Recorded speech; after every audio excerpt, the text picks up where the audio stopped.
Hi, Matt Bisogno here, and in this video I'm going to show you the updated query tool with a few new bells and whistles since the last time you saw it perhaps.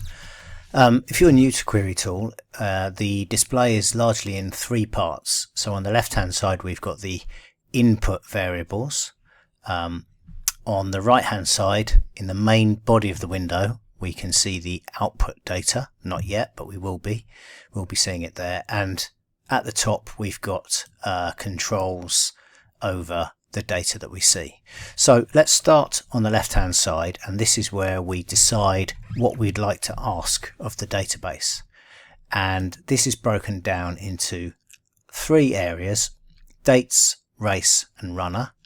And if there are variables that you don't use, you can click the minus to put them in the hidden area so that you don't see them. But let's focus on the things that we are interested in. So in the dates section, we've got day, month, year and season. Season is new, so you can add any seasons you want, or you can group by seasons. We'll come to that in a second. And we've also got some preset date range filters for the last 1, 2 or 5 years, and for 2009 plus. Now keep in mind for 2009 plus, firstly, you might get a lot of data back, and secondly, some of the variables that we have in query tool don't go back as far as 2009. Most of them go back at least to 2017. But just keep that in mind when you're querying the query tool for longer periods of time. But as I record this towards the end of 2025, if you were using the last 5 years, then all of our data is in there for that full period. And if you wanted to go back still further for say 8 years, you would again have all of the data there. So that's the dates section. In the race section, as you can see, we've got variables that relate to the race, the country of it, its course, the race code, race class, major race class. So this is within class 1. We've got group or grade 1, group or grade 2, group or grade 3 and listed. Race distances, going runners, whether it's a handicap or not, and the starting price of the favourite, or the second favourite, or the third favourite. So those are some race parameters that we can use. We've then got runner, and there's a lot more variables of parameters in here. So we've got horse sire, dam sire, trainer, jockey, the jockey's claim. Owner is a new variable that we've added. Age, gender, odds, the odds rank, favourite, second favourite, etc. Any headgear, the card weight, the actual weight, that's the difference between whether a jockey is claiming, for example. Card draw, actual draw, that's the difference based on non-runners. So the actual draw will be the card draw minus any non-runners inside it. Official rating, pace score, where 4 is led, 3 is prominent, 2 is midfield and 1 is held up. And then some ratings that we have on site: SR, RPR and TS, and the ordered rank of those ratings as well. Now some of these are new to query tool at the end of 2025. RPR, RPR rank, TS and TS rank are new, and we've also added equipment count, which works in cahoots with headgear. So for instance, if you selected tongue tie here, and you can see it's got all of the different combinations including tongue tie. I just want to put tongue tie for now, and then if I put equipment count 1 to 1, that will bring me back all of the horses that ran in a first time tongue tie, and you can see there were 11,111 of them. So that's equipment count and a few other things there. So those are the input variables. What you will have noticed there, we might as well work with this data set now, is that when I clicked generate at the top, it produced this summary information in the main window. So we can see here we've got group all, and this will look a little bit more detailed when we use the group by function. I'll show that in a second. Across the top then we've got runs, wins and places, win percent, each way percent, so that's places, paying places for betting purposes with traditional bookmakers. The profit and loss to starting price, profit and loss to Betfair starting price, including a 2% commission. The each way profit and loss for a unit each way. The starting price return on investment, the Betfair starting price return on investment, actual over expected, impact value, and percentage of rivals beaten. I'm not going to explain these three metrics here now. If you Google GG's metrics, you will get a page that will tell you all about them. What I should say is that PRB is a new addition, and it's a very welcome one for me personally, and maybe for you too. Perhaps if you read that GG's metrics page, you'll understand why I'm so excited about PRB. Right. At the top I've got some filters here, but before I use those and before I show you these tabs even higher up the page, let me quickly group this data set by something vaguely meaningful. So what I've got here, to remind you, if I click on the filters tab, it will tell me my my selected filters, and I've got a date range, the headgear tongue tie, and I've got equipment count 1 to 1, and there's a bug there that needs fixing. That will be fixed by the time you get to see the new feature, equipment count, down here. So what I'm going to do is I'm going to add a group by function on here. Now I should have already explained to you that there are, alongside the label which tells you what each variable is, there's a bunch of symbols. There's a circle, a triangle, and a minus. So the minus, as I already explained, moves a variable to the hidden section so you don't see it.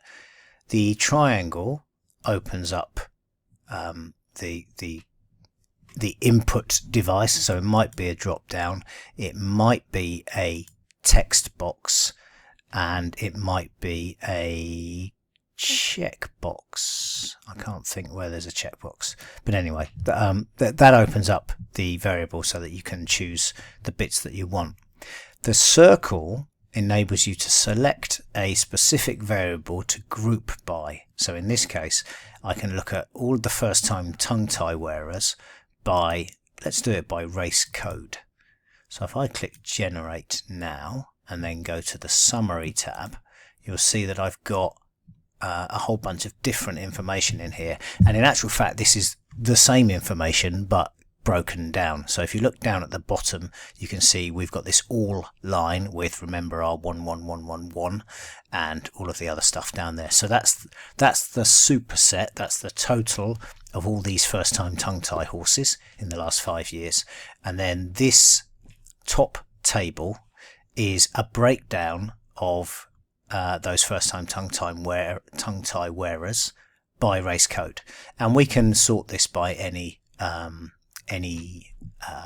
row that we want, any column that we want, I beg your pardon. So that's that. Now if we wanted to get into a bit more detail with this, we could say, maybe it's not really going to work very well on this, let's do it by trainer. This might blow my computer up, but let's try. So if I click, you can see I've selected the circle next to trainer, and that is basically group by trainer.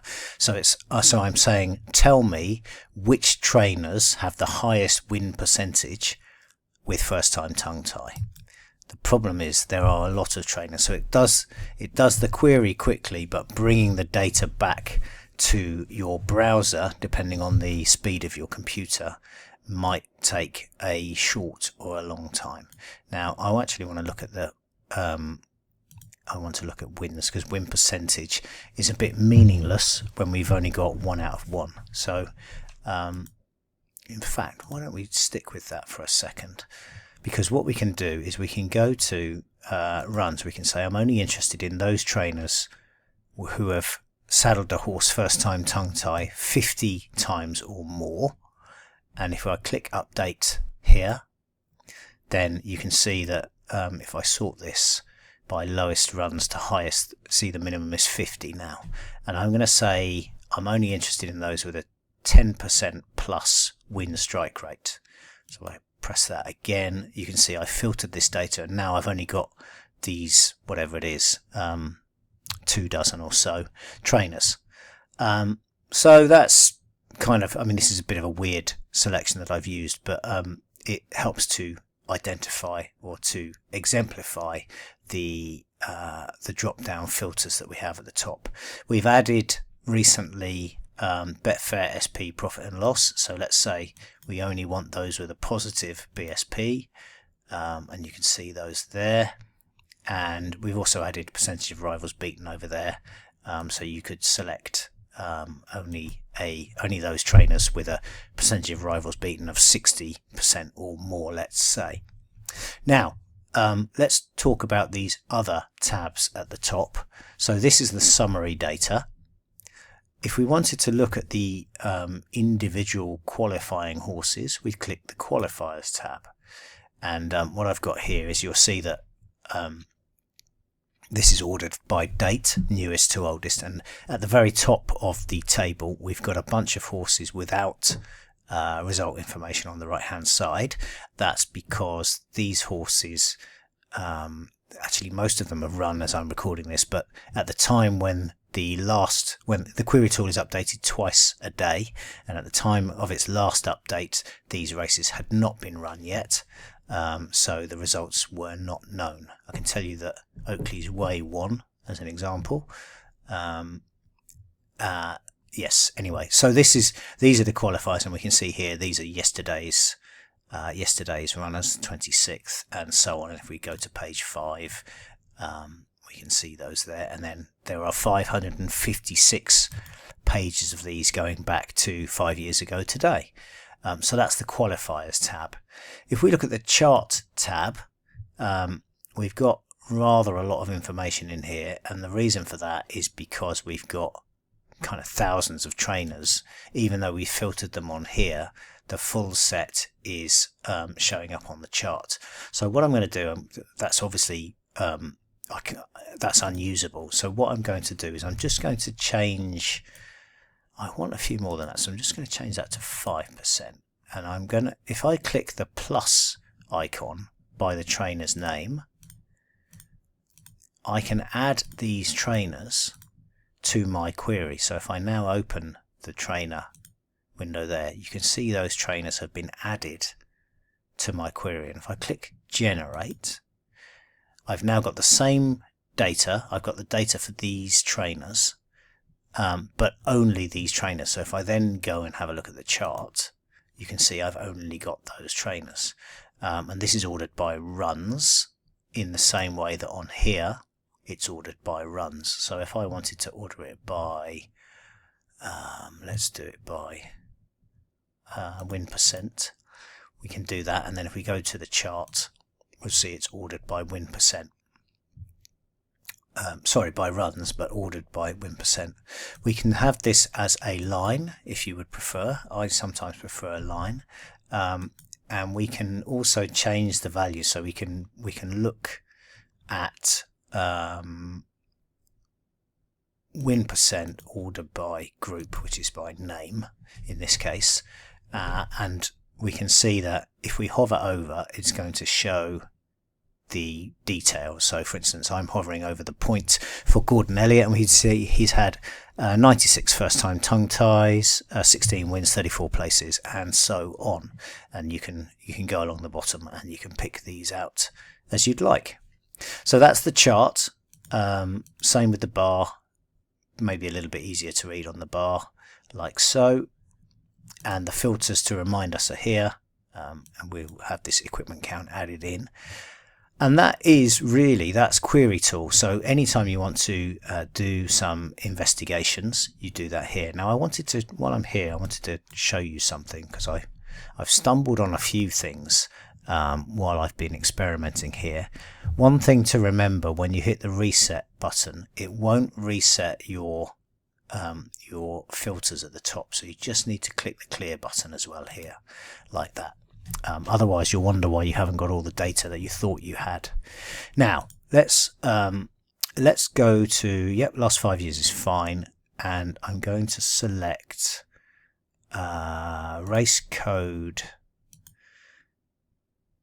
hurdles and chases, handicaps, and if I just click generate, actually I wanted to do UK as well, so let's just do, so I've got UK handicap, hurdles and chases, and you can see that in there, UK handicap, hurdle and chases, last 5 years. So the summary data, 100,000 runs, etc, etc. Now, when I was messing about, I stumbled on something quite interesting. There's this owner that you might have heard of. His name is John Paul McManus. So let's type in McManus, and you can see that that brings up a whole raft of owners with the name or the text string McManus in them, of which one is, in fact more than one, is John P. McManus. Right, so what I can do is if I select the on button, it's going to choose them all, but I don't want that here. So what I'm going to do is I'm going to choose JP, John P, and JP McManus, like that. And then I'm going to group by owner, and we can see that actually there's a few a number of these owners haven't been used, haven't had runners associated with them in the selected time frame, the last 5 years. So I can, it doesn't really matter, but I can get rid of these redundant owner names and just leave John P. McManus and click generate again there. Now, what I thought was interesting about this is showing me, if I just put this on here, mind you, this is showing me the performance of the owner, JP McManus, in handicap, hurdles and chases in the UK in the last 5 years. It would be widely assumed that such a handler, such an owner, such connections would be massively loss-making. The reality is that they've actually made a small profit to Betfair SP. If I order this by odds, it gets even curiouser. So obviously not much to see at the shortest prices, but let's go to sort of, I don't know, 4 to 1 and bigger. And you can see in the BSP column that there are some very tidy numbers here, and even down to 33 to 1. There's big numbers. So if we said, well, let's use a 10 to 1 cutoff, because that keeps us in the game, it keeps us from long losing runs and so on. If I just did generate on that, you can see that down the bottom here, this is the summary row. In fact, if I just take the odds off there, you can see it more clearly. So as a reminder, I've got the owner, JP McManus, in UK handicap, hurdles and chases in the last 5 years with a 10 to 1 cutoff. And you can see that he has made a 159 point profit on 1,000 bets at a strike rate of 21%, and a BSP, a Betfair SP, return on investment of 15.6%. He's actually even made a profit at starting price on these horses. So if you were betting them best odds guaranteed, you would beat that number. I mean, this is pretty remarkable for someone who is assumed to be inscrutable, unbeatable, and generally a difficult guy to read.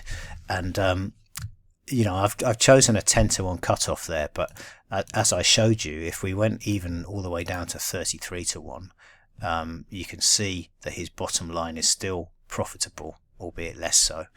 And I chose the last 5 years, which was somewhat arbitrary, but I could go back to 2009 plus and sort by season and have a look at that, and we can see that in actual fact all the way back to the 2018-19 season he's been profitable almost every season.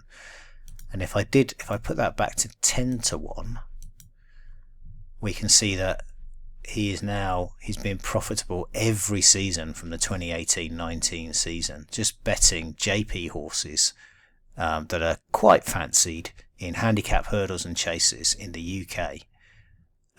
Every single season since 2018-19 there's been a profit, and it's about a 9% ROI on that time. I mean, as no-brainer angles go, that one's pretty good. And that I discovered by messing around with the new parameters in QueryTool. Now I do also want to show you the angles functionality, which has been revised a little bit and has some interesting upgrades to it which you need to know about. But I think I'm conscious this video is getting quite long now, so I'm going to record a separate shorter video looking specifically at angles, and you'll find that either on this page or in an upcoming session.